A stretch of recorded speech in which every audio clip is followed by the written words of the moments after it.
अस्सलाम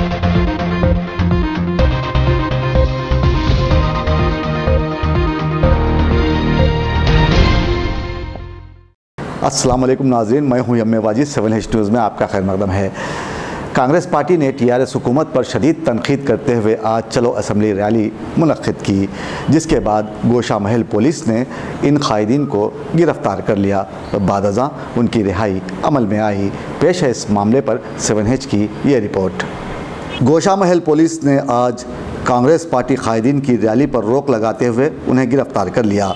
कांग्रेस पार्टी की जानिब से ऐलान किया गया था कि 27 तारीख को असम्बली सेशन के आगाज़ के साथ ही चलो असम्बली एहतजाजी रैली मुनज़्ज़म करते हुए असम्बली का घेराव किया जाएगा, जिसके बाद पुलिस ने जगह जगह रुकावटें खड़ा करते हुए इस एहतजाज को दबाने की कोशिश की।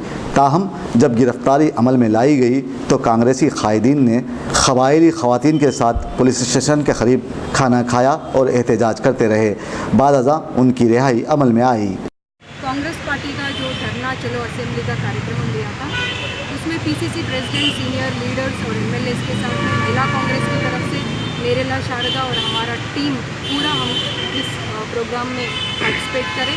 और इससे ये पता चल रहा है कि टीआरएस के लोगों को, टीआरएस के गवर्नमेंट को एक डर पैदा हो गया है कि उनकी हार होने वाली है। और कांग्रेस की पार्टी की जो है 2019 में हमेशा जिस तरह से कांग्रेस पार्टी की तरफ लोग रहते हैं, उसी तरह से हमारी तरफ आकर अभी हमारा सत्ता आने का जो है चांसेस वो अभी दिख रहा है।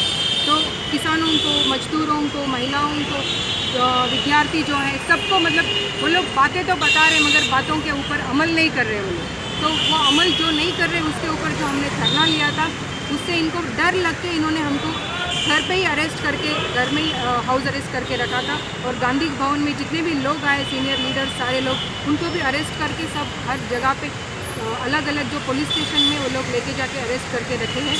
तो हम बस इतना ही बताना चाहते हैं कि हमेशा जो पिछड़े वर्ग के लोग होते हैं वो कांग्रेस पार्टी की तरफ रहते हैं और हमेशा कांग्रेस पार्टी उनके लिए लड़ती है और उनके लिए बराबर लड़ेगी। और कांग्रेस कभी किसी से डरती नहीं है और 19 में जो जीत है कांग्रेस की, उसको रोकने का दम किसी में भी नहीं है।